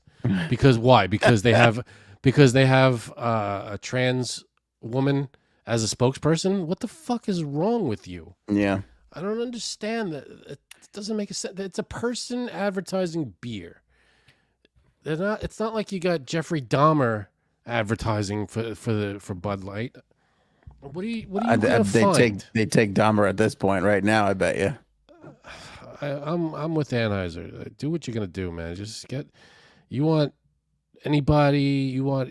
I mean, this person is not. It's just a person that has followers that they want to push their product. What's the problem, man? Now, why is a senator getting involved in a private, in a private company's? They're not doing anything illegal. What are you investigating? There's no proof of anything illegal. It's not like they're embezzling anything or whatever is going on. They hired a spokesperson. That's what they did, and you have a problem with it because you don't like the spokesperson. I gotta tell you, it's almost unfair to say that because it's a technicality, but it's like they paid an influencer. It's almost like less. It's almost like lower than hiring a spokesperson. Exactly. Yeah, it's not even it's not like she's doing commercials. She's not the face of the product. It wasn't a national campaign. It wasn't like a fucking. It's promote our beer on your channel. Right. And right. We'll pay you a little bit. That's what it is. You know what somebody said to me, Frank, which I thought was really poignant. They said Bud Light, Anheuser-Busch, whatever, where they fucked up was that they didn't support Dylan Mulvaney the whole way through. And I thought that's pretty genius because remember when they put out that statement and it was like down the middle and we read it and we were like, we don't know if this is an apology or a go fuck yourself or it was just an apology. They didn't take anything back. They didn't. But the point is that this person said, and I think it's fucking genius. They did the thing, which right or not upset a certain amount of people who stopped buying Bud Light, right? And then they didn't double down and like support Dylan Mulvaney all the way through, which then upset the other side of people that are like, how could you turn your back on the trans community? Like, how could you pull back so much and blah, blah, blah. So now you're upsetting, you're fucking both sides of the aisle. Well, I don't see it. I never got that. I never got that they screwed the Dylan Mulvaney side because they never took away their support. Dylan Mulvaney never came out and was like, screw Budweiser. They didn't back me up. They never apologized for it. They never said, we regret this decision. They still have her as one of their influencers, and it's, it doesn't. They're supporting the LGBTQ community. It's not like they're, they didn't go, oh, we made a mistake. We're sorry to our loyal people. Did they give that community enough to go out there? I don't know. And continue to buy? Because I know. I mean, I would say most. I mean, listen, judging by the start of this marketing campaign, I would say 99% of the LGBTQ plus community does not drink Bud Light, right? So if you go down with their ship, you could probably pick up a lot of market share that could make up for all the fucking backwards ass yokels that decided to blow up cans of Bud Light. Yeah, but they didn't do that, and now you have both sides kind of like, well, who cares? Yeah, it seemed like they were trying to smooth things over with that yokel side, while trying to keep their foot in the door with the LGBTQ community. Right. But yeah, you're right. I loved, it was a fake ad, but that billboard that said, the billboard, yeah, keep crying or something like that. Yeah. That was fucking brilliant. And I wish it LOL was real. Crybabies? Yeah. Is that it? LOL, keep crying, crybabies or something like that. Yeah. I wish that was a legitimate Budweiser ad. That would have been fucking brilliant. Probably would have gotten them farther. Probably would have gotten them some of this money back. You're right. I think they could have maybe they could have backed Dylan Mulvaney a little more. But yeah, I mean, but they didn't do anything. They have nothing to apologize. They didn't do anything wrong. They gave some beer to an influencer and said promote us. I mean, it's a trans person. But maybe that was the problem. Maybe they should have been saying what you said right now. Like, we did not do anything wrong. Yeah, they should. Yeah, you're right. Paid a trans influencer, and we're happy to grow a brand in their community. Yeah, I forgot. Yeah, trying to think of the apology thing that they said. You're right. I remember us reading it and thinking, yeah, they didn't really take a firm side on this. Yeah. You're right. But yeah, if it were me, if I was in charge of that whole thing, I would have been like, listen, Dylan Mulvaney, we support her. She drinks our beer. She's promoting our stuff. Love to have her on board. Very proud of our decision. You don't like it, that's on you. Yeah. That would have been great. I would have loved it. If that was me, that's the message I would have put out there. If you don't like it, we don't want you as a customer. Because there's kind of nothing more American than being like, hey, we're trying to make some more money. Go fuck yourself if you don't like it. That's kind of America in a nutshell. That would have been so respectful if they would have said that. If they would have been like, yeah, you know what? You don't like our stance, then we don't need you.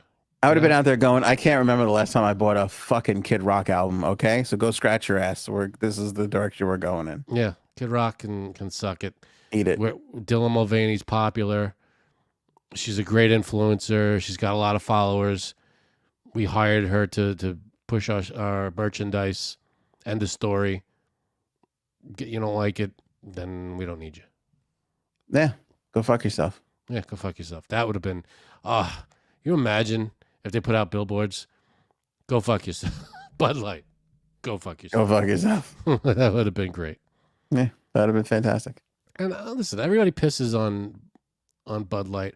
We drank it a lot, in our 20s, going out to bars and stuff. Hey, Bud Light, Bud Light. I remember going to baseball games, Bud Light. But we should drink it all the time. Budweiser, I never really drank, but Bud Light, we drank a lot. Yeah, which is really stupid. Whatever. What are we trying to do? Watch our weight? I don't know. I think it tasted better. Budweiser itself, I don't know. I don't know why. I didn't like the taste of it, but Bud Light, for some reason. But to be fair, though, I mean, that was kind of the only thing available in bars and stadiums and shit. And once other stuff started coming in, I started drinking other stuff. Well, then all of a sudden you got breweries popping up out of nowhere. I feel like 10, 15 years ago, there were a handful of beers. And now all of a sudden everybody's got a beer. There's like 17 tabs, all lining up the bars. You can get a million different types of beer. But back in our day, when we were hitting the bars, Bud Light, Coors, Miller, that was Stella. Maybe Stella. Maybe. It depends on what bar you went to. Stella and Heineken. Heineken was always like Heineken was like I'm a beer, like, excuse me, but I need to have a beer, and that's a Heineken. I didn't like the taste of Heineken either. Yeah. It was too. It tastes. I don't know. It tastes like gasoline to me. It was very bitter. Yeah. Yeah. I remember when Sam Adams came onto the scene, like before we could even start drinking. You were like, Sam, what the fuck is that? And like people were just ordering Sam Adams because it was something different. Yeah. Just something that they weren't used to the last 30 years here in New York. Exactly. It was something new hitting the scene. And we were like, all right, I'll try Sam Adams. They had different varieties. Bud Light and all these things. They didn't have seasonal beers. No. There was no winter Bud Light and summer Bud Light. Yeah. But Sam Adams had variety. And they hit something there. But it's funny? Like my grandfather used to talk about this a lot, and I don't really remember it, but I did start remembering it. My father would tell me about it. But like you walk around Brooklyn back in the day, and like Schlitz and Pabst and all these, there's another one with a K. It was all made in Brooklyn. They had like 1,000 beers back in the day. Oh, I'm sure. Before it got consolidated down to all basically Bud. Yeah, there was probably after Prohibition, and the wars, probably a huge boom on that stuff. It started a bunch of companies. Yeah, back in the 50s though, and 60s in Brooklyn, there was like dozens of breweries in Brooklyn, all making beer. Absolutely. Yeah, and a bunch of them made it, kept going, but again, when we were stomping around New York City, I feel like all we drank was Bud Light. Yeah, there was a lot of that. Yeah. We got to give a Byron update. Our pal Byron. Update me, baby.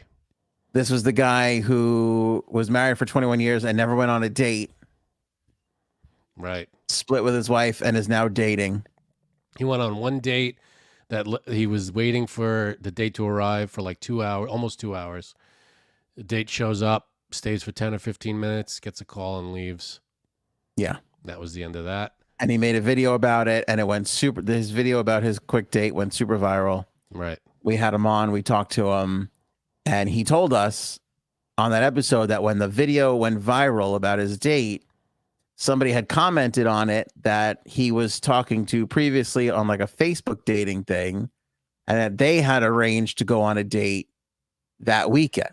That's right. So this was before it went viral. This person. Yes. Saw the video. It was one of the first people to comment.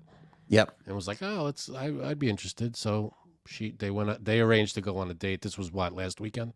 Yeah, and it went so viral that she had to delete the comment because she felt weird, but they still connected. Mm-hmm. Made plans to go out. It never happened.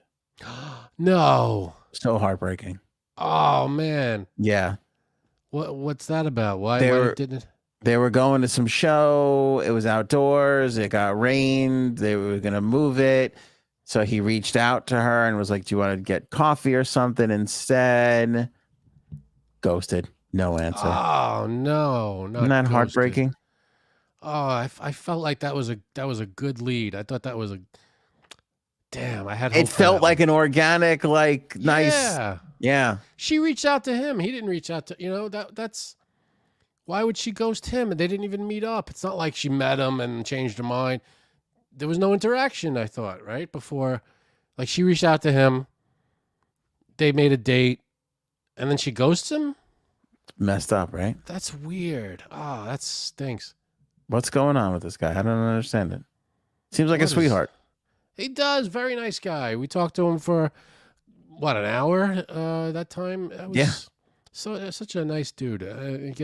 He was he reached out to me afterwards, and I guess we said at some point, like, maybe we'll go to Vegas. We said we'll take him to Vegas. And he was like, hey, if you really want to go to Vegas, let me know. Let's take him to Vegas. I was like, we might take it to Vegas at this point. I told my wife, I'm like, we got to do it for Byron, sweetheart. It's not like I want to go to strip clubs and shit like that. Honey, Erin, the podcast is, dragging me to Vegas. I don't know what to tell you, but I'm pretty sure we could write this off as a business expense too, right? I don't know who's right, but they're the ones writing it off. Write it off what? I don't know. But man, and that was what? That wasn't this past weekend. That was last weekend. Yeah. And he hasn't heard from her since. No, nothing. That sucks. I don't understand. It's the same thing as the other woman. Like, why don't they just say something? Like, I don't understand. Well, Dia has a point. Maybe she didn't like the spotlight, which is evident from her deleting her post. So maybe she didn't want to be a part of the whole update, the narrative. Maybe. That's a good point, possible. Dia. That's very possible. Yeah, it might not have been personal. It could have been, I don't want to be a part of the whole. But you're kind of not even in it. I mean, even when we were talking to him about it, we were like, keep us updated. But like, you could do that stuff and not have your significant other, or not have the other person be on it, really.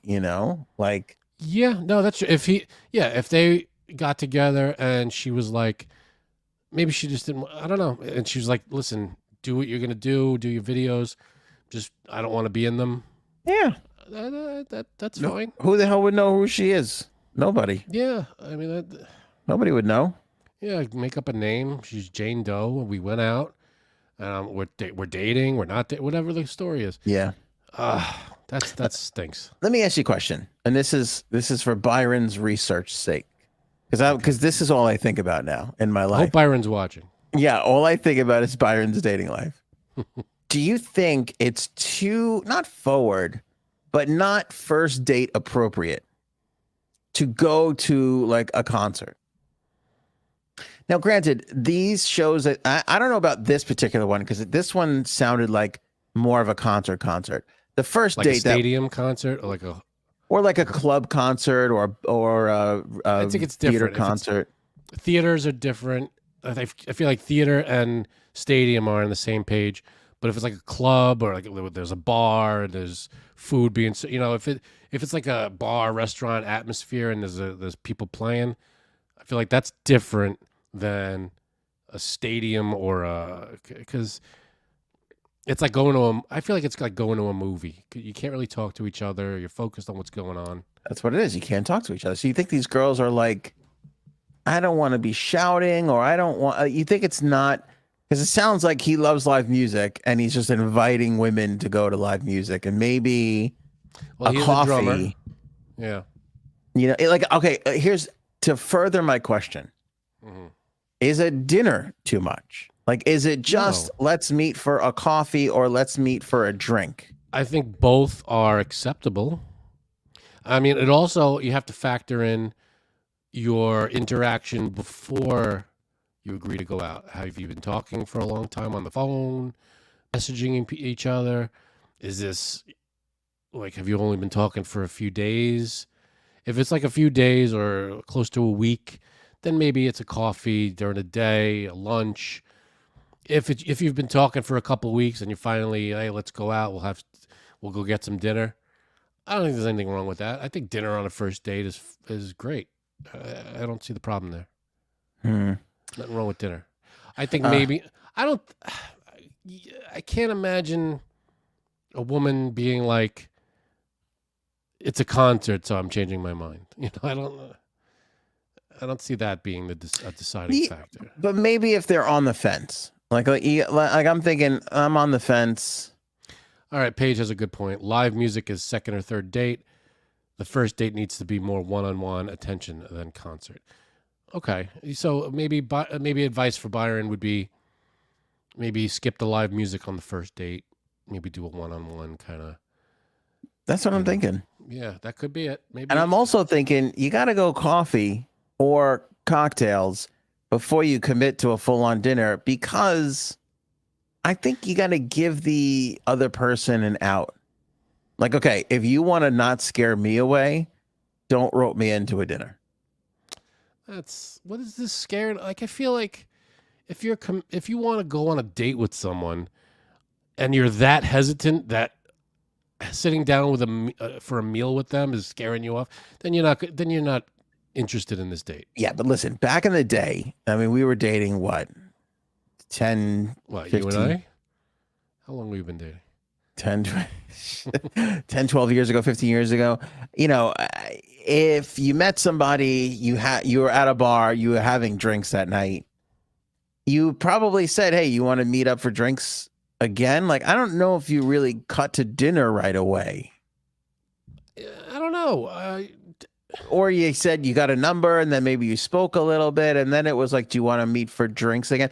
I don't know if I ever went to dinner immediately after. Dinner was always like an after drinks date. Maybe. I mean, because my wife and I mean, I guess it's different when it's something like that. My wife and I, we talked online for almost a month.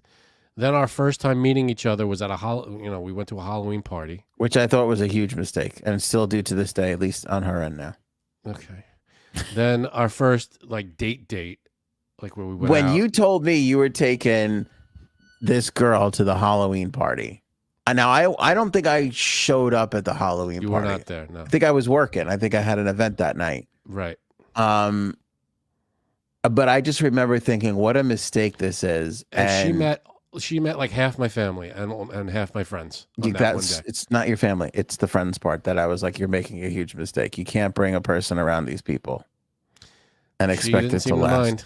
It lasted. We're still married. I lost a lot of money that night, and I would make the same bet to this day. So I feel like it's different for every, you got to read what's going on between you and that other person. If you're comfortable enough, hey, let's, maybe it starts out, hey, let's go get some drinks. And then while you're there getting drinks and the place serves food, hey, you want to grab some food? Okay, now listen, if that's the case, if you're having a couple of drinks and you're like, I'm getting kind of hungry. You want to grab something? But I think that's okay. If that's the vibe and they're comfortable and it's good, then it's good. Then you're good. But don't say, hey, you're locked into 4 hours with me, dinner and a movie. Let's go. I feel like that's the way it used to be. No, like, hey, we're going to dinner and a movie. Isn't that always the thing? Yeah, well, but my point is Classic date. If we kind of felt 15 years ago that was a bit much, I can't imagine how people are feeling now. I don't think that's much. That's too much. Dinner. Let's go to dinner. People. I feel like that's classic first date is dinner. No, dinner is like grab some dinner sometime. 2-hour commitment. So what? That's a date. Who's rushing? 2-hour commitment. Yeah, be in the moment. Be on the date. What do you got one foot out the door already for? No, that's the rush is getting to the dinner. Taking your time is doing the drinks first and then getting the dinner as a second date. Somebody in the chat said that too. I feel like before social media and all this stuff, the drinks part is or maybe how you met. You already had your drinks the first time you met. Then if you want to grab some dinner sometime is the first date. Because now it's you meet online, you meet through friends, and then the first date is let's get drinks. But back in the day, before social media, before the internet, it was you met them at a bar and you had your drinks there and you chatted for an hour. Yeah, but did you ever convert that into a dinner? I don't think I did. I was always like, do you want to meet up for drinks? You want to go out and get a drink? So you're at a bar talking to a girl and you're drinking and you say, do you want to meet up for drinks? I'd be like, well, give me your number. And then if we spoke again, it would be like, you want to go meet up for drinks? I know you like to drink. I saw you that night. I know you're a giant alcoholic. You want to feed the addiction? Let's go. Yeah. Do you ever call somebody and they go, who is this? And you're like, we met a couple days ago. Yeah. You gave me a number. You weren't that drunk. You gave me a number. Yeah. I'm pretty sure I showed up for a date one time and the girl had entirely no idea. I feel like in her mind, I could have been one of like 3 guys. I remember going on a date. First date, we went to I think I told you this. We went to a museum, and then we went to lunch after. This is the great part about being friends with you, Frank. You could tell me things, and I'll forget it a year and a half later. So we went to we went to the MoMA, Museum of Modern Art in the city. First date, only date. So we went there. We met at the museum. We're walking around, and it's modern art, which I'm not a huge fan of, but I appreciate some of it. It's this kind of stuff where it's like a dot on a canvas and that's like supposed to be this huge thing. I get it. All right. I understand that sometimes that's okay. That's good stuff. But and it had like Picasso was that, it had a lot of that kind of stuff in them. So I was appreciating it, but I made a joke about one painting or one piece of art. I don't remember what it was, but it was very not pro the art, whatever it was. Got it. And it didn't land. I bet it didn't. So I don't know if she was. I don't think she wasn't offended by it. It wasn't an offensive joke. It was just then obviously you don't understand the art. I was like, okay. So then I just I was like, you know what? Fuck this. I just fucking torpedoed the rest of the date. I was like, this fucking stupid. Look at this thing. Did you really? I was totally out of it. I was like, all right, you know what? You're not going to be on board. This is my sense of humor. I'm going to make fun of some stuff. I'm going to like some stuff. But I was like, whatever. This art, some of it's stupid, in my opinion. Some of it's great. But then for some reason, she was like, I don't remember who initiated it, but we got lunch right after. And that was the end of it. We were like, all right, see ya. You still went to eat after that? We went to eat after that. You're an idiot. I would have been like, I gotta go. Do you remember a couple of weeks later, you and I happened to be out and we ran into her? Oh, really? I don't remember any randomly. Of this. And I don't even remember if we spoke to each other for any length of time, but you were talking to a friend of hers. And I was like, oh, shit. All right. I guess I got to talk to her now. That's hysterical. But, yeah, that was... Now, all right, let me ask you 2 questions. Mm-hmm. Did she pick the museum? Oh, man, I don't remember. That's a and good was question. She an artist? Fuck that. I'm an artist. I could pick, I could make fun of art. Fuck that. I'm an artist. I can make fun of art if I want to. It wasn't like I wasn't pissing on everything. I wasn't like, oh, these people don't know what they're talking about. Look at this shit. I was like, well, check this out. I wasn't a complete Neanderthal about anything. Right. I wasn't a jerk. I wasn't being cruel or You saw a joke and you took it. I saw jokes, you know, harmless jokes. Yeah. But, you know, she was obviously a fan of everything there. So. She's having the time of her life. Like, oh, this guy might be it. This is a magical day. And then you're like, look at this shit. You're like, she's look like, at oh, this crap. No. You know, 2-year-old probably did this. They hung it up. They pulled this off of someone's refrigerator. You know, there was like a ladder in the middle of the room. And I was like, all right, you want to call that art? Fine.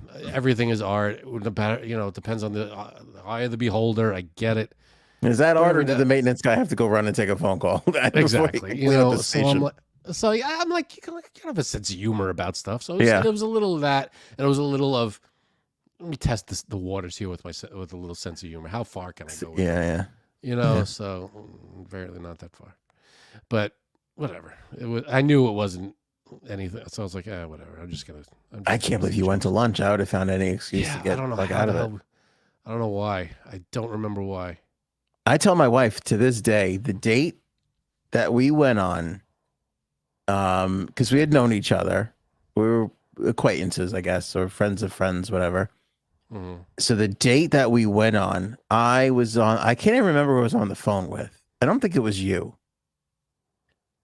I don't remember who I was on the phone with, but it was one of my friends. And I had plans to go. I don't even know. It was our friend with the red Ninja Turtle bandana, him. Uh-huh.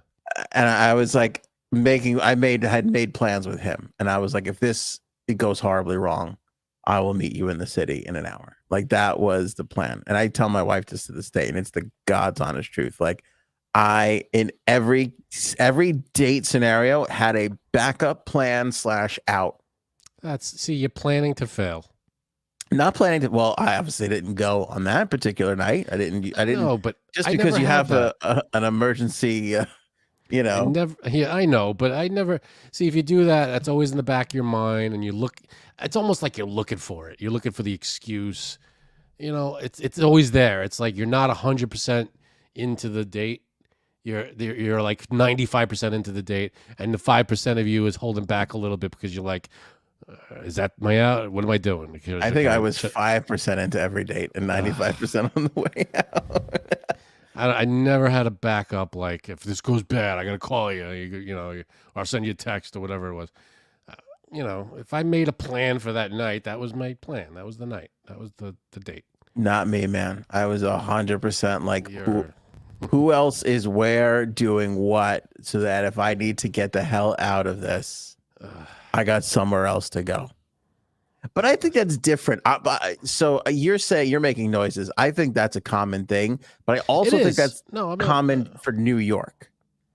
No, it's definitely a common thing to have the emergency backup thing. I get that. Because it's a big deal to go out in New York. It's not like you go out in like a little town. It's like, oh, I go out, I come home, I'm 15 minutes away. In New York, it's like an ordeal. So you're like, if I'm going into the city, and if this it's a commitment. It's the whole night. I'm going somewhere else to do something else. I get that, but I feel like if that was ever the case, where I went into the city and nothing, it was a, you know, everything went wrong and it ended, the date ended, and I was like, whatever. Then you play it by ear. You call up people, you know, you make plans afterwards. It's not like I never had that bailout call or that backup plan. Like, oh, if this doesn't work, I'm going here. It was always, I'm trying to make this work. It wasn't a, you know, I never had a backup plan. See, I never felt, that's so interesting. I never felt like I'm trying to make this work. It was always, let's see how this goes. I always, you know, I know, let's see how it goes, and I understand that, but there's always an effort. Like, I try to put in an effort of, I want to put my best foot forward here. I want to, you know, I'm not here, you know, to put all the you know, you have all the work to do, and I'm just sitting back going, let's see, impress me. How, you know, what can you do? Not. Yeah, yeah, of course not. No, I'm committing to the date. I'm you know, all my cards are on the table. I'm like, all right, I'm here in the moment, and I'm not thinking of, like, you know, I'm focused on what's going on in the moment. So I'm not like planning my escape or anything, beforehand. Like if I made it to the point where I'm going on a date with you, then I'm not dreading that date. Do you know what I mean? I'm not at the point where I'm like, oh, this could be bullshit, and I'm out of here. I don't know if you've been on really bad dates though. I mean, is the art date the worst date you've been on?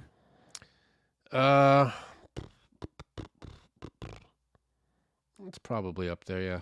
Okay, because then that's not. All right, what's your worst date? I mean, I've been on some really horrific dates. Give me typical. What's typical? Give me some typical.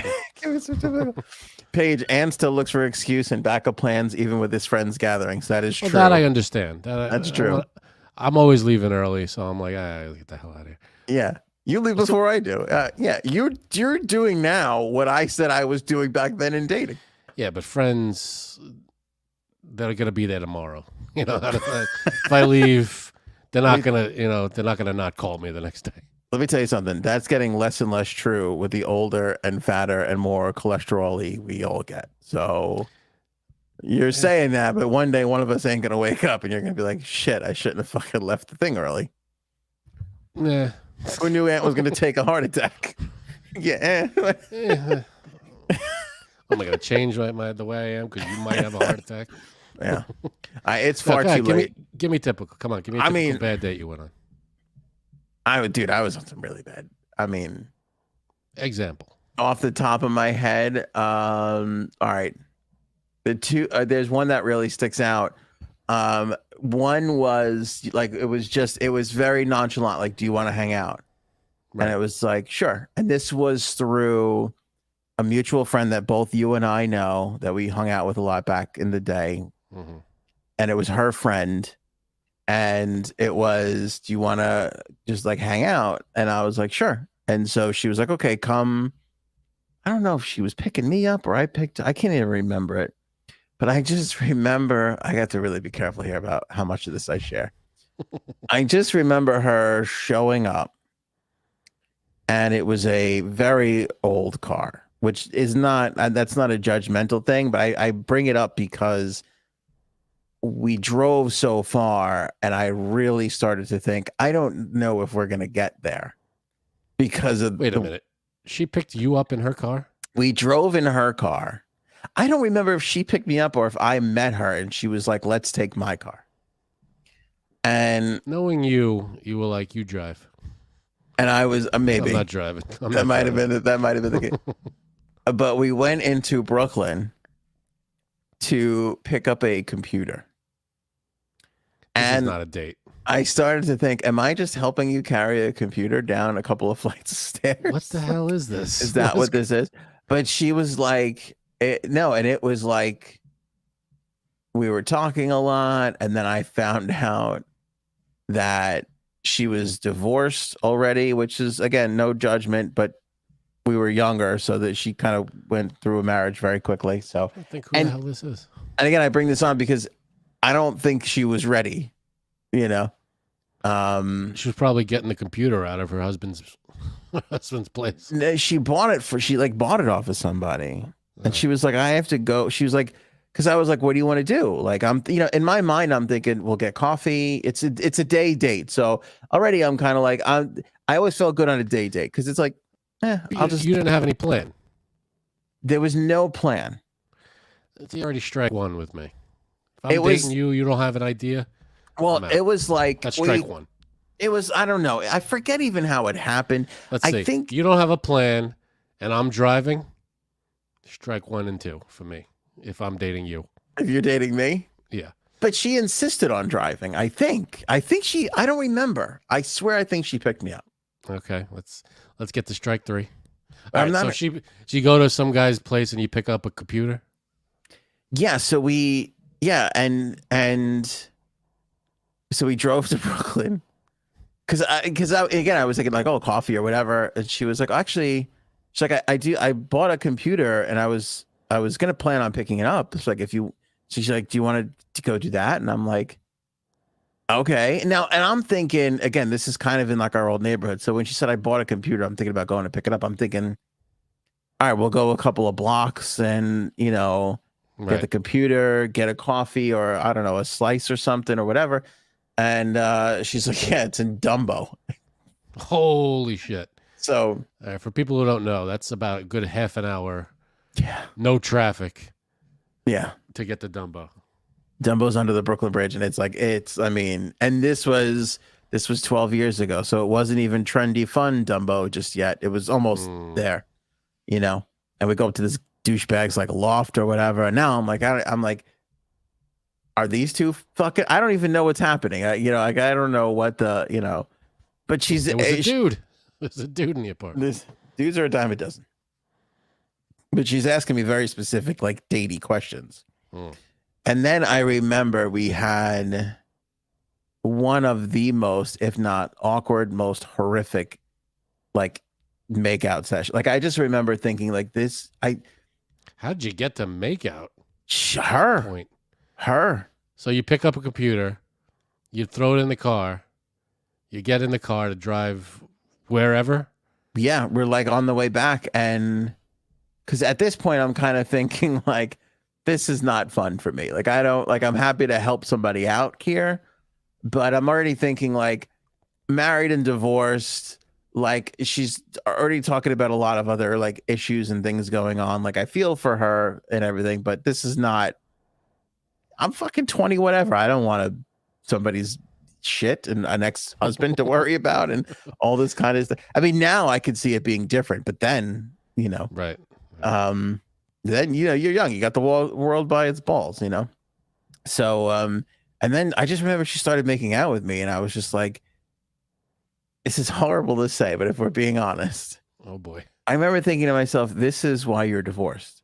Like if this is how you kiss somebody, bad kisser. What? I mean, dude, horrific kisser, horrific kissing, like bad kissing. And look at me. Like nobody that's a low bar, my friend. Yeah. Should be like, oh, that one's a bad, but she was, I mean, she a sweetheart. I swear to God, I can't even remember her name. But I just remember it was just a strange, it was like an old white, I could remember the car and I could remember being on the BQE going, what the fuck did I get myself into? I remember thinking like, wait till I tell my father. For some odd reason. Wait till I tell my father. Yeah, because he's going to be like, hey, how'd I go? And I'm going to be like, we went to go pick up a computer. Like, I was thinking of different things to say so that I didn't have to tell him the truth. Actually, Dad, I was on a date with a divorcee, and I went to go pick up a Mac, you know. And we went to the middle of nowhere, Brooklyn. Almost Manhattan. Yeah. And then we made out a little bit. At least, yeah, all right. But bad kisser. That's not good. And that wasn't even the worst one. Like the worst one was the girl who didn't know where she lived. That one. That wasn't even really. That sounds interesting. That wasn't even technically a date. Maybe we'll save this for another time. That sounds like. That's a teaser. That's a good teaser. It's a teaser. Good way to leave that off. All right. Yeah. Remind me to tell you guys that one. The sound machine's broken, so we just have to awkwardly end the show.